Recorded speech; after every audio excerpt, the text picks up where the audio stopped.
تو دنیا و دینم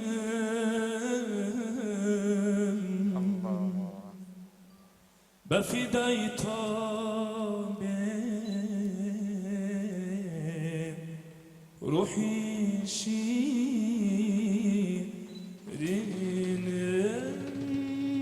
همان و مینم تو دنیا و دینم بفدای تو بیم روحی شیرینم يا رسول الله ناولت الخشى يا رسول الله ناولت الخشى عرقت قلوب وندوانا وشا عرقت قلوب وندوانا وشا همال ومينه تو دنيا ودينه ففديت به روحي شيرينه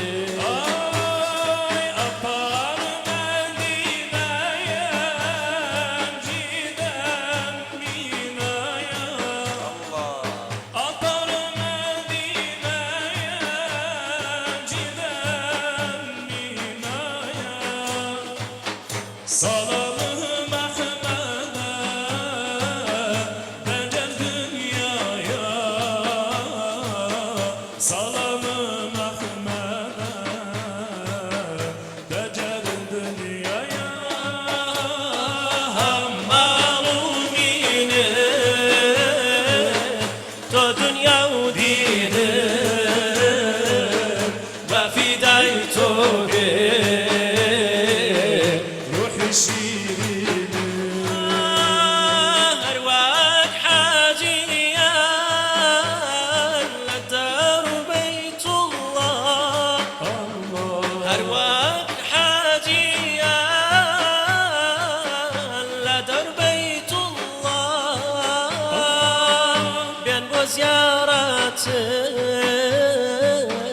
يا رسول الله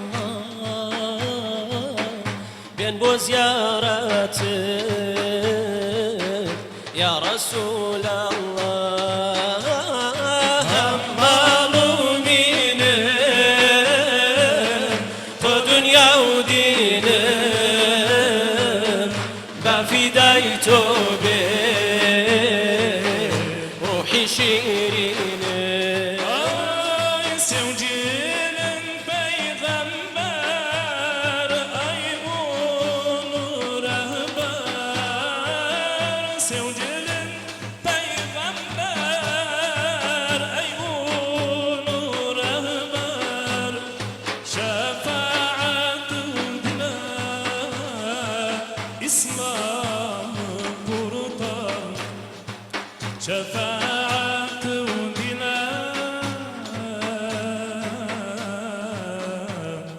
İslam'ı kurtar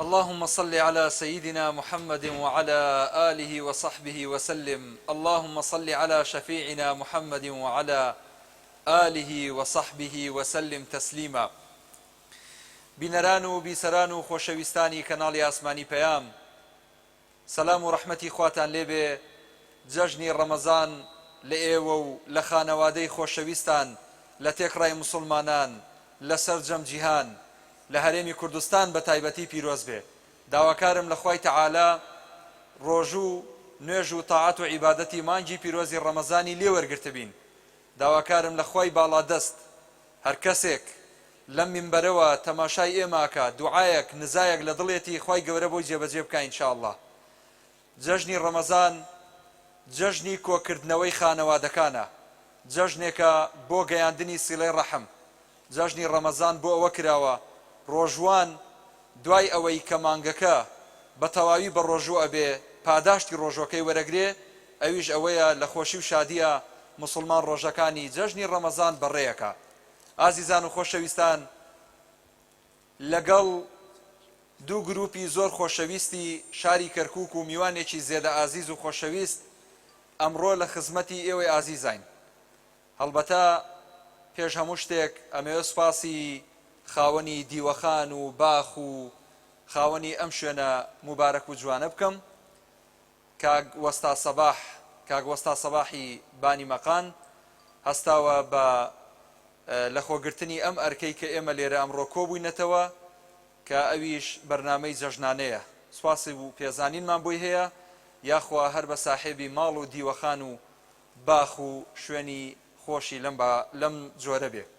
ئازیزان و خۆشەویستانم، دەستپێکی بەرنامە هەروەکو بینیتان لەگەڵ دوو گروپی زۆر خۆشەویست و ئازیزە، دوو هونەرمەندی ئازیز و خۆشەویست لەگەڵ گروپەکانیان لە کاک حوسێن ئاڵتون ساسەوە دەست پێ ئەەکەم کە سەوتێکی خۆش و ئەدایەکی باش، هەروەها کاک محەممەد حوسێن میوانمانە هونەرمەندێکی خۆشەویستی شاری کەرکووک و سرودبێژێکی ئاینیە.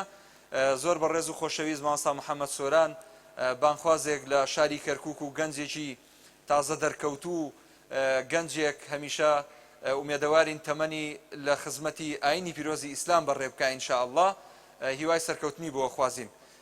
جەژنە پیرۆزەی بەڕێزان ئەگەێنین بەوەی ئازیز لە ئوستاد حوسێنەوە دەستی پێ ئەەکەین. ئوستاد حوسێن خۆشیا لەبسەن، بەخێر بێ بۆ بەرنامەکەمان، جەژنەکەت پیرۆز بێ.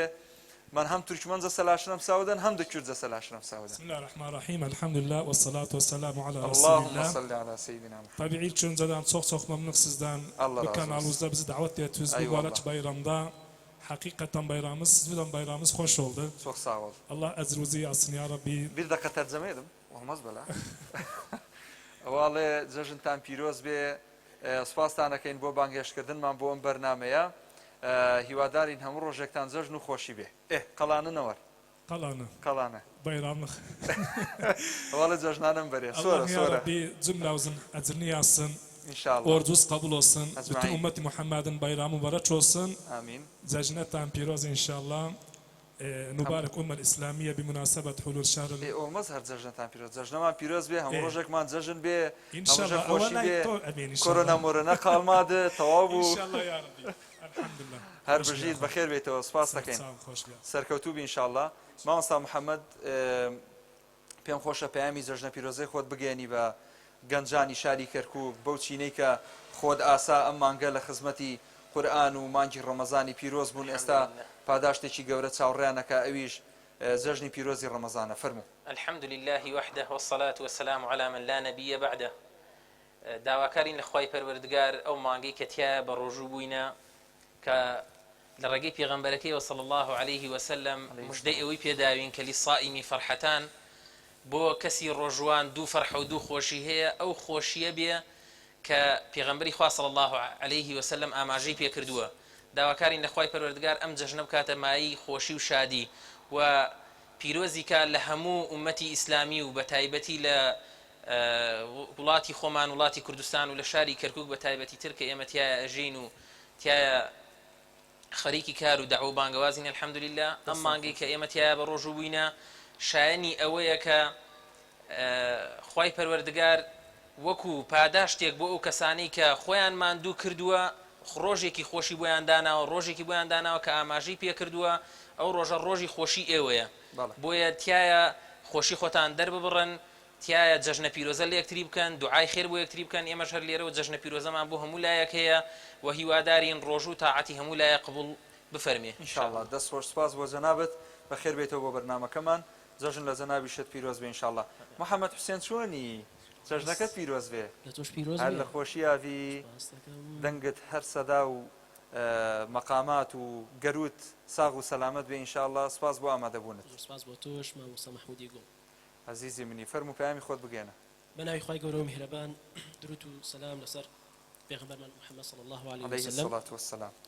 جەژنە پیرۆزە لە تەواوی موسڵمانانی جیهان دەکەم، بە تایبەت کوردستان و بە تایبەتتر خەڵکی شاری کەرکووک. هیوادارم خوای گەورە عیبادەت و تاعەت و پەرستشی هەموو لای قبول بفەرمێ. خوای گەورە هەموو لا پڕ خێر و خۆشی بەختەوەر بکات و ئەم جەژنە جەژنی کۆتایی ئەم بارودۆخە ناهەموارە بێت و ئینشاءالله بەخێر و سەلامەت تێبپەڕێت. الله ئامین ئینشاءالله دەست و چاوت خۆش بێ سپاس دەکەین بۆ ئامادەبوونت. محەممەد با بێمە سەر پیشەی تۆ جگە لەوەی کە هونەرمەندێکی و دەنگت خۆشە پێشتر وابزانم پامنێر بووی لە شاری کەرکووک و کاری ڕۆژنامەگەریت کردووە بەچیوە سەرقاڵ بووی؟ بەڵێ کاک مححمود هەم لە بواری هونەرەکەی بڵێن و هەم لە ڕاگەاندە سوپاس بەخوای گەورە هەر لە مناڵێەوە ینی لەو دووبارە کارم کردووە من هەر لە مناڵەوە لە بەرنامەی مناڵان دەستم پێ کرد بەرنامەی مناڵان لە ڕادیۆی برایەتی ئەو کات لە کەرکووک بەرنامەی پەپولەکان لەگەڵ کاک یوسف خی گەورە عەفوی کاکە شەهید بوو کوڕ کاک مۆفەق کەرکووکی بەڕستانەی ناسم هەر لەو کاتەوە لە ناو ڕاگەاند و لە بواری هونەرە ئیشم کردووە بەڵام من باش لەمە بەست تێگەم پامنێر بووی بڵێن سارایدا بەلا تا سارەکە هۆڕنی لێدا کە هۆڕنی لێداوێت تیتیت تۆ چی جانی تیتیت بۆمان بکەت خوازانی چۆن بووە راپۆرتەکە چۆن نەخوێندەوە ئادەی پێمان بڵێ تێکسەکە چۆن بوو هەرچی یەک بێ هاوڵاتیان لە شاری کەرکووک دوای ئەوەی لەسەر ریفراندۆم بوو کات لەسەر ریفراندۆم بوو پێشەوە لەو ریفراندۆمە جوانەی کە کردمان پێشەوەی کەوا ریفراندۆم انجام بدرێ ئەو راپۆرتەم کرد ڕاستەکەی کاک مححمود هەموو ڕاگەاندکارێک بەشتانی بەسەرادێ ینی باشە ئەگەر تۆ سەری پشتی کاویرە بکەی زۆر ینی ئێستا بۆ منە زۆر لە پامنێرەکان ئەو شتیان بەسەر هاتووە جا بە تایبەت ئەگەر بێت و لە قەراغی شەقاما بوەستی ئیتر سیارەیەوە تا ئەدا بە تەنیشتە تا ئاشکێتە سەر طبعا ئەو سیاریکەوە بزەبێت کە خۆملادا دواتر لە کۆمنت بیم ڕۆژێک کۆمنتێکم بۆ هاتون نووسرا بوو داوای لێ برنێک وەڵاو من بوو مەچوون بۆ مەغزم پەلەم بوو کۆمنتی نووسی بوو ئەو شتانە بەسەر زۆر لە پامنێرەکان دێ زۆر ئاساییە چی دوت ئادەی پێمان بڵێ بزانین وەڵی ویستی ملم پێ بنایتر براڕۆ براڕۆ کاویرەمانەکەم کاک محەممەد وتی محەممەد بە قوربان زوو تاوایە کە ساریامان شێلێت لەشە ساک بێ بەخێر بیتەوە سپاس دەکەم ئەبوو عەلی حەیاتم چیت بۆمان ئامادە کردووە مایکەکە لە خزمەت ئینشاءالله سپاس دەکەین چیت هەیە بەرهەمی مەقامی عشاق ئینشاءالله یەکەم جار فەرموو حەزەکەین گوێی لێ بگرین سەپاسن مستەفاسن یا رەسوول الله صلى الله عليه وسلم قەمون دەردە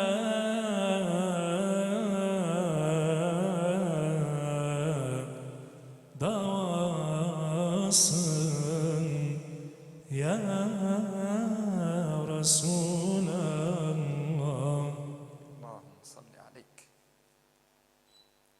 مقامی محمود لایق olan sensin tu mahbubin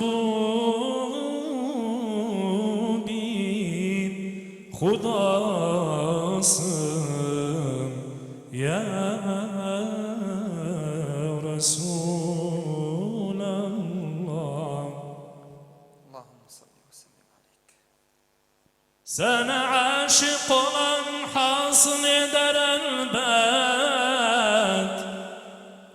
İçi dünya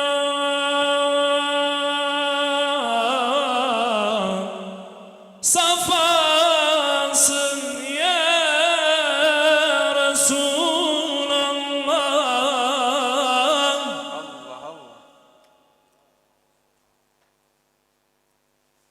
Rauf'sın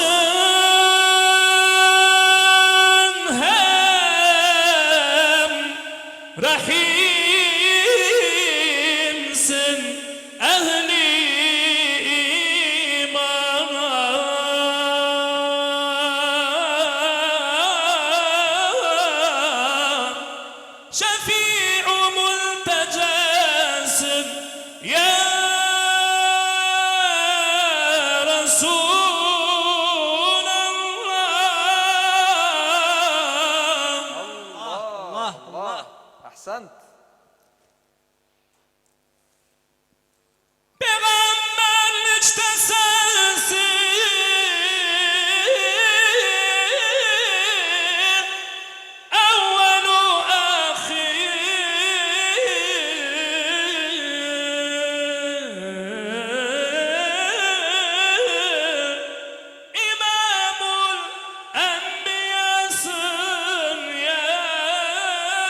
Yılmasın bizim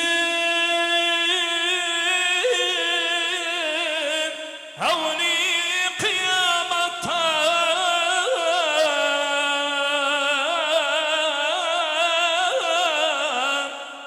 Çünkü kalim vefasın ya Resulallah.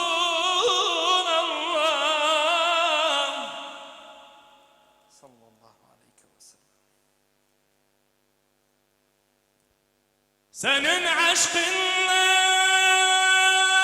hakka rahmeyler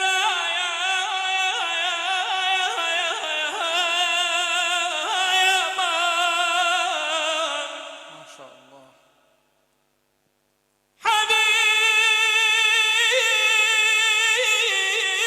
Habibim kibriyasın ya Resulallah.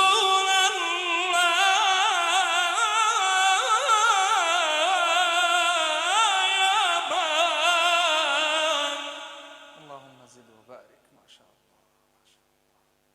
Senin aşkınla hakkaya ya rahmeyle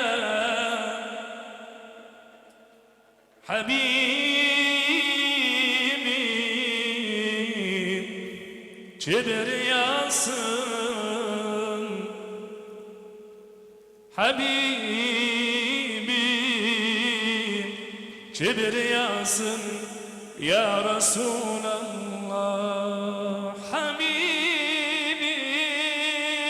ya Habiballah, tabibim ya Resulallah, dakhalet ya Halilullah, şefi'im hayru halqillah. Allah anırım seni her anda, hayalım yaşıyor canda, umudum iki cihanda.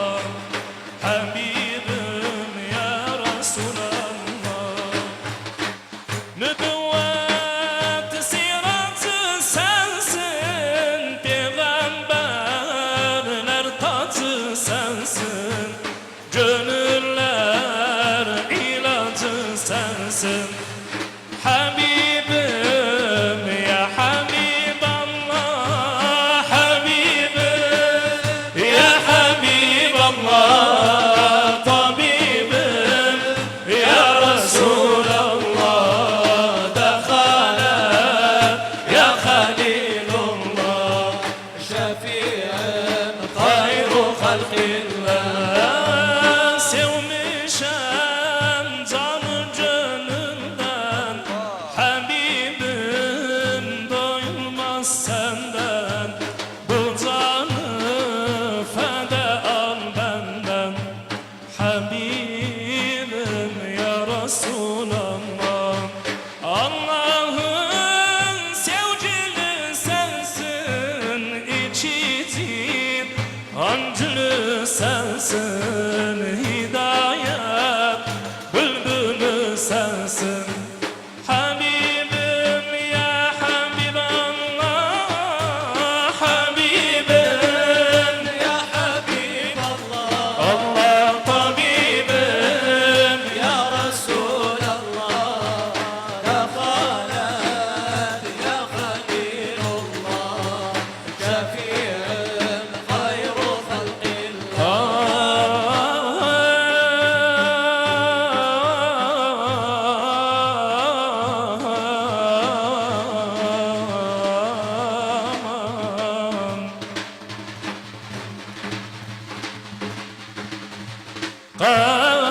Kayaya ulu peygamber,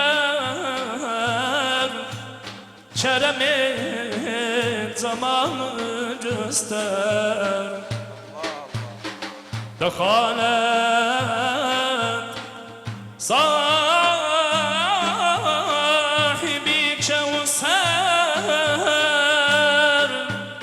حبيبim ya Resulallah. Nur Allah'ın nüründen inci göçünü terinden gözlerimiz aydın oldu, aydın oldu.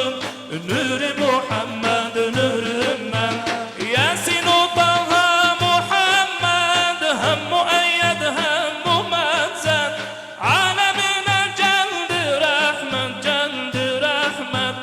Nur Allah'ın nüründen, nur Allah'ın nüründen, nüründen inci tökülür terinden gözlerimiz aydın oldu.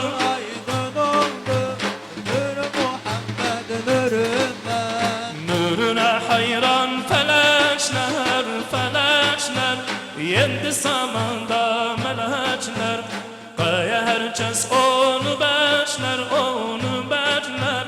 Nur Allah'ın nurundan Yasin Taha Muhammed hem müeyyed hem mumezzed alemine geldi rahmet, geldi rahmet.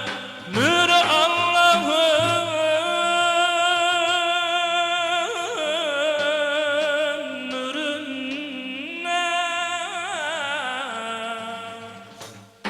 ماشاءالله دەست و چاوت خۆش بێ، خی گەورە پاداشت بداتەوە ئوستاد حوسێن.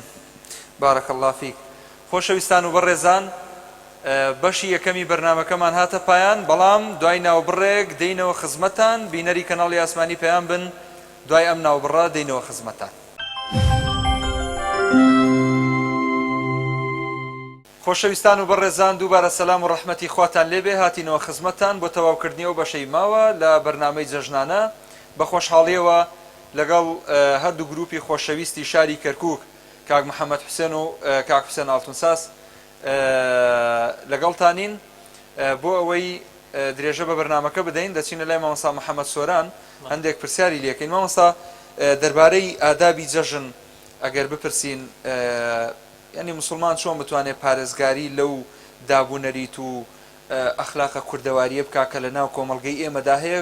بەڕاستی دابوونەریتێکی جوانە، بەسەرکردنەوەی یەکتر، چوون بۆ لای خزمان، بۆ لای دۆستان، ئەولاد دایک و باوک بەسەر ئەکاتەوە، دایک و باوک ڕەحمی ئەجوڵێ بۆ منداڵەکانی، ئیتر بە تەلەفۆن بێ بەسەردانی بێ. ئەمە چۆن نەکرێ؟ مامۆستا مەحموود گیان، لە جوانیەکانی جەژن ئەوەیە کە ئەوەمان وەبیرە هێنێتەوە کە سەردانی یەکتری بکەین و ئادابێ کە لە ئادابەکانی ئاینی پیرۆزی ئیسلامە کە سیلەی ڕەحم بەجێهێنانە ئەیهێنێتەوە یادمان. دیارە پێغەمبەری خوا صلی الله علیه وسلم بە جوانی ئاماژەی بەوە کردووە کە ئەو کەسانەی کە قەطعی ڕەحمەکەن چۆن عقوبەیان بۆ هەیە، و لە قورئاندا چەندین ئاەت ئاماژەی پێکراوە بە گەیاندنی سیلەی ڕەحم و بەستنەوەی سیلەی ڕەحم و ئادابە کۆمەڵایەتیەکان و تێکەڵاوبوونی مسلمانان. و ئەم کارانە هەمووی هەم لە قورئان ئاماژەی پێدراوە، هەم لە فەرمودەی پێغەمبەری خوا صلی الله علیه وسلم. بەڕادەیە کە گەیشتۆتە ئەوەی پێغەمبەری خوا یەکێک لە فەرمودە هەڕەشە ئامێزەکانی بۆ قەطعی ڕەحم بەکارهێناوە. بۆ ئەوە بەکارهێناوە فەرموویەتی لا يدخل الجنة قاطع الرحم، ئەو کەسەی کە سیلەی ڕەحم بەجێ ناهێنێ و تەرکی ئەکا ناچێتە بەهەشتەوە. دیارە ئەمە ئاماژەیەکی زۆر قورسە، کەواتە یەکێکە لە گوناحە گەورەکان، بە تایبەتی لە ڕۆژی جەژنە کە بزەبت خۆی ڕۆژی گەیاندنی سیلەی ڕەحم و زیندووکردنەوەی سیلەی ڕەحمە. ئەمە لەلایەکی تر ئەم گەیاندنی سیلەی ڕەحم و ڕۆشتن بۆ لای هاوسێ و بۆ لای خزم و بۆ لای دۆست، و ئەکا تۆ تێکەڵی مسلمانان بیت، و ئەکا تۆ تێکەڵی هاوسێکەت بیت، خزمەکەت بیت، لە ناخۆشی و لە خۆشیە لەگەڵ یابیت. دیارە پێغەمبەری خوا فەرموویە المؤمن الذي يخالط الناس ويصبر على أذاهم خير من المؤمن الذي لا يخالط الناس ولا يصبر على أذاهم. ئەو ئیمانداری کە تێکەڵی خەڵکە بێ و ئارام ئەگرێ لەسەر ئەو ناخۆشیان، لەگەڵ لە خۆشیان لەگەڵیانە بێ، خێرترە، باشترە، ئەولاترە لەو کەسەی کە تێکەڵ نابێ و لە ماڵەوە دانیشێ. لە ڕۆژی جەژنە مامۆستا مەحموود گیان لامان ڕوون و ئاشکرایە کە بەسەرکردنەوەی هەر لە یەکەم ڕۆژی جەژنە ئەبێ ئێمە ئەومان تیا هەبێت لە دوای ناخواردن و لە دوای بۆ خۆشکردن و خۆگۆڕین سەردانی ماڵە هاوسیەکان بکەین.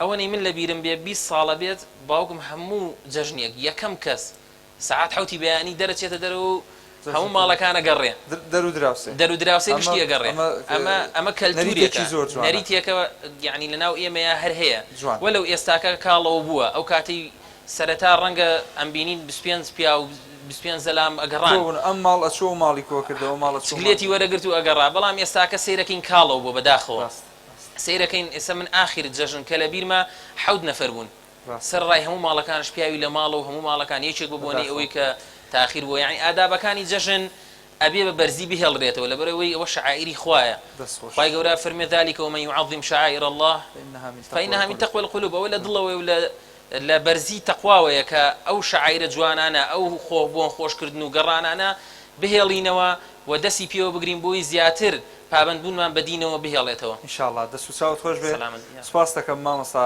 محەممەد هەمیشە لەش ساک بێ ئینشاءالله ئەچمە لای مامۆستا محەممەدەکەی تر وازای محەممەد حسێن چی بۆ ئامادە کردوین محەممەد چیت حازرە چی سرودێکمان پێشکەشەکەی با بزانین گیانی محەممەد گیانی محەممەد گیانی تیتیتی ئێ باشە مامۆستاجان دیارە بۆنەکەمان جەژنە و بەڵێ خۆشی و شادیە جا پێشەوەیکەوە ئەم بەرهەمە پێشکەشکەم ئەمێ ئاماژێکی بچکی پێ بکەم ئەوش ئەوەیە ئێمە لە هونەری کوردیە ئاوازی زۆر کۆنمان هەیە ئێستامی کەوا من بەنیازم کە بیڵێ ئینشەڵڵا پێشکەشی ئەوەی کەم ئاوازێکی کۆنی کوردیە فولکلۆریە بەڵام ئێمە بۆ جەژن بەکارمان هێنا و پێشکەشی ئێوە بینە کردمانە بە سرود کردمانە بە سرود لەسەر جەژن باشە فەرمە ئازیزان جەژنە جوانی دەبارێ لێزمەدا کات و خوردێتە خوارێ ئازیزان جەژنە جوانی دەبارێ لێزمەدا کات و خوردێتە خوارێ بەختەواری هاتاوە و هەڵهاتووە خەمگاڵای وەری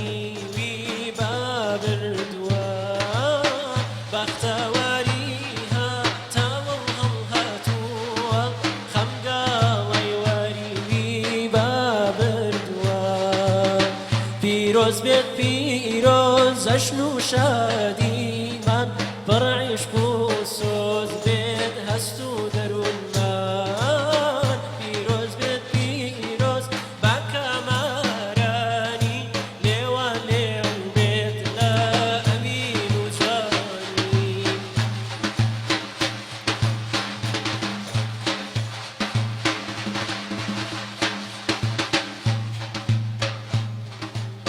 کات و ساتی ئاشتی و تەبایی ئەوە دەیتوانەوەی جوودایە کات و ساتی ئاشتی و تەبایی ئەوە دەیتوانەوەی جوودایە شادی بەرزە باڵای چەشنی چنار درەوشاوایە لە شێوەی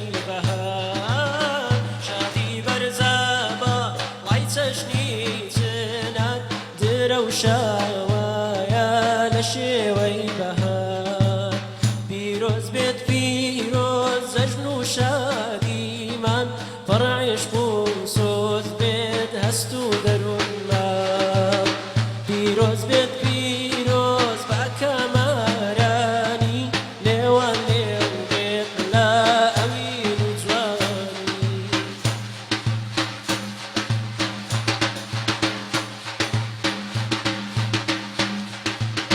منداڵان سەرمەستی کایف و سەفان سەرقاڵی بەخشینی عیشق و وەفان منداڵان سەرمەستی کایف و سەفان سەرقاڵی بەخشینی عیشق و وەفان ڕەنگە و ڕەنگ و ئاوەدانە ڕوحیان دەبریسکێتەوە ڕوخساری نەخیان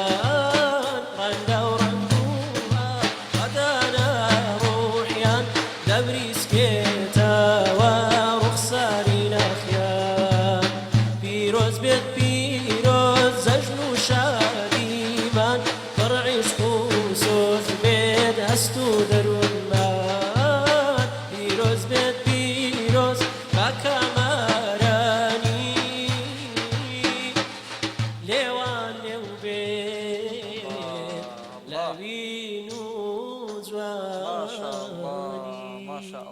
بەخێر بیتەوە زۆر زۆر سپاس سپاس هەمیشە لە زەژن و خۆشییا بی ئینشاءالله دیارە منە مێ سپاسێکی ئەم گروپ عزیز و خۆشەویستە بکەم عزیەتیان کێشاوە ئەمڕۆ لەگەڵمانان جەژن لێوەش پیرۆز بێ هیوای جەژنێکی پڕ لە خێر و خۆشیتان بۆ خوازم بەیراموز بەڕێک وەسن حیات وا بە بێدەنگی دانیشتون کاک ئەحمەد جەنابەت دەمێکە دەف ئەژەنی بە ناوی خۆی گەورە و میهرەبان درود و سڵاو لە بۆ حەزرەتی سڵاو سەلەم جژنەی ڕەمەزان لە هەموو مسلمانان پیرۆز بێت داواکارم لە خوای گەورە ئەو بارە قورسیکەوە لەسەر مسلمانان و لەسەر جیهانە ئەو نەخۆشیە لەم جەژنەیە ئینشەڵا بەرەو کۆتایی بچێ ئەو بەدووە لەسەر بابەتی دەفەکە من نزگەی 8 ساڵێک دەفەژەنم 8 ساڵێکە خەریکی دەفم بەڵامی تر 2 ساڵات تقریباً بە ئەکادیمی ڕێک بە ئەکادیمی دەفەژەنم و تا ئێستا من 2 جار بۆ 3 جاریش بڵێن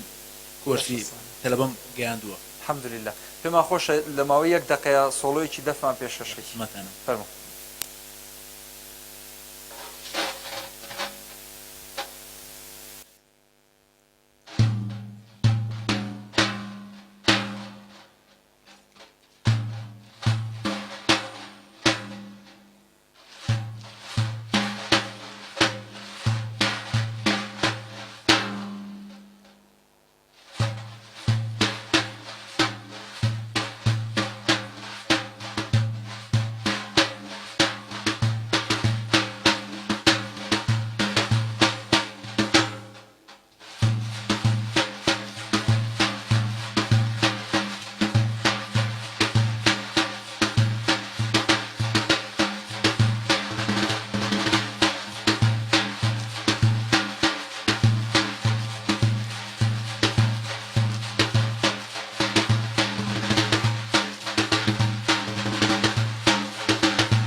دەستخۆش هەر بژیت سوپاسە دەکەین دووبارە بەخێر بیتەوە ئازیزان و خۆشەویستان بەردەوامی لەگەڵتان ئەچینەوە لای ئوستاد حوسێن بابزانین چی بۆ ئامادەکردوین ئوستاد حوسێن ئەم جارە بە کوردی شتێکمان بۆ بڵێ نەبزانین بزانین چیت حازر کردووە مەقام حەلەبی فەرموو اللهم صل وسلم وزد وبارك وأكرم وأجزل على روح سيدنا ومولانا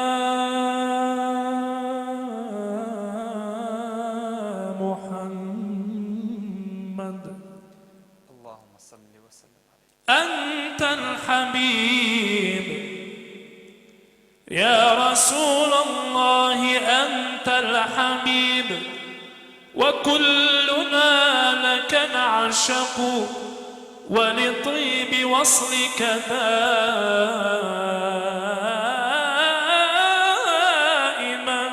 نتشوق الله الشمس يظهر من جبينك ضوءها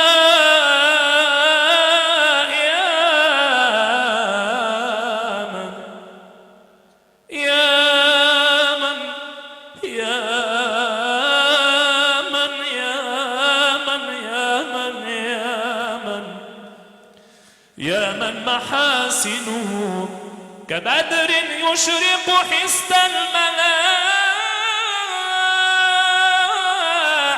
والفصاحة كلها حسن الملاحة والفصاحة كلها حتى إذا خاطبت الأبكم ينطق يا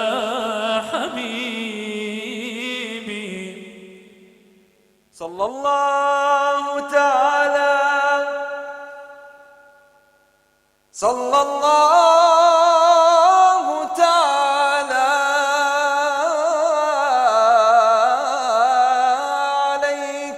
وسلم يا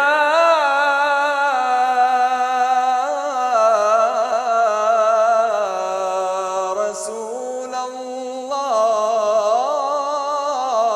الله من مات فيك صبابة نال الهنا طوبى طوبى لمن في نار حبك يحرق يا حبيب الله العشق فني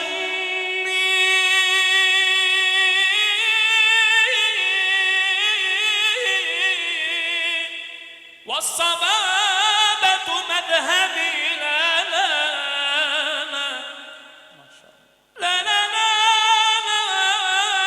لا لا لا خير في من لا يحب ويعشق على المختار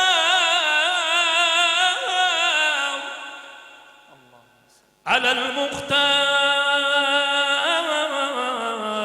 المختار صلوا يا حنظر قبل ما تقرب الآجال صلوا ربنا يقول بالقرآن صلوا مع التسليم على حبيب محمد ما رأت عين وليس ترى ما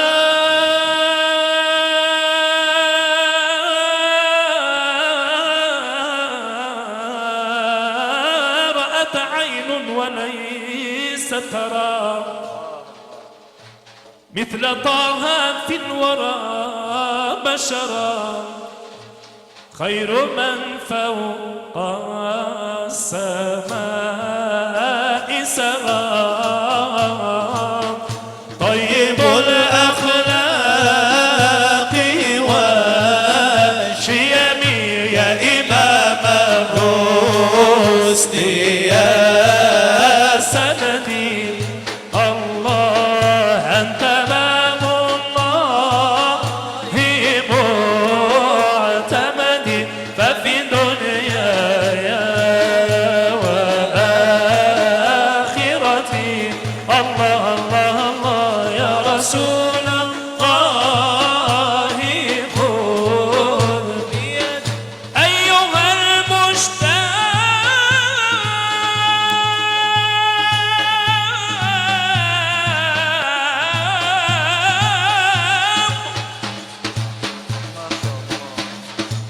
أيها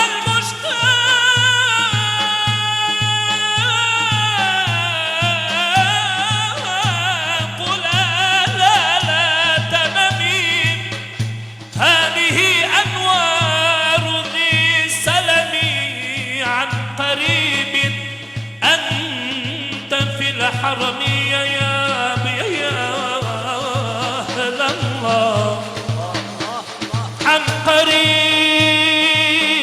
قريب أنت في الحرم عند خير الأمم والعجب يا إمام الرشد يا سندي الله باب الله معتمدي وفي دنياي وآخرتي الله يا رسول الله خذ بيد القربان ناوت سنخوش قربان ناوت سنخوش عرفت تقولا هونت ونوشا عرفت تقولا هونت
ماشاء الله بەخێر بێنەوە دووبارە سوپاستانەکەین وەختمز قەڵما دکاتمان نەما زۆر زۆر بەداخەوە الوەخت و داهەمەنا والله تا گەرم بووین کاکی دەرهێنەر کاگە بوو بەکرد هەڵشۆیی پێیوتین کە کات نەما زۆر بەداخەوە هیوادارین ئینشاءالله چێشتان لە ماوەی ڕابردووی بەرنامەکەمان بینی بێ جەژنتان پیرۆز بێ هەموو ڕۆژێکتان پڕ بێت لە جەژن و خۆشی بە ئومێدی ئەوەی ئینشاءالله سەرجەم ئەم ڕۆژانە ڕۆژی خەیر و بەرەکەت بن بۆ ئێمە و ئێوەی ئازیز سپاسی ئەم گروپە خۆشەویستە ئەەکەم ئوستاد حوسێن ئاڵتونسەس و ئوستاد محەممەد حوسێن ڕۆژنامەنووس و هونەرمەندی خۆشەویستی شاری کەرکووک سپاسی زۆر بەڕێز و خۆشەویست مامۆستا محەممەد سۆرانەکەم ئازێتی کێشا ئەمڕۆ گەورەی کردین بە ئامادەبوونی لە بەرنامەکە هیوای لەش ساغیت بۆ خوازین سپاسێکی بێپیانم هەیە بۆم گروپە خۆشەویستە خۆشیال دەوز بەخێر بێن مرحبا بكم في أي وقت تشاءون قناة بيام قناتكم دوما إن شاء الله خۆشەویستان و بەڕێزان سپاسێکی بێپیانم هەیە بۆ تیمە ئازیزەی کە لە بەرنامەی جەژنانەمان دوون لەگەڵمان سپاس و پێزانینم هەیە بۆ ئەندازیاری سەوت کاک شێرکۆی بەڕێز هەروەها بۆ وەکو ئاماژەم پێکرد بۆ خاوەنی دیوەخان و ئەم باخە خۆشە وەستا سەباح لە بانی مەقان هیوای سەرکەوتنی بۆ خوازین تا ئەڵقەیەکی تری بەرنامەی جەژنانە بەخوای گەورە و میهرەبانتان ئەسپێرم لە دوعای خێر بێ بەشمان مەکەن هەموو ڕۆژێکتان جەژن و شادی بێ ئەسسەلامو عەلەیکوم وەڕەحمەتوڵڵاهی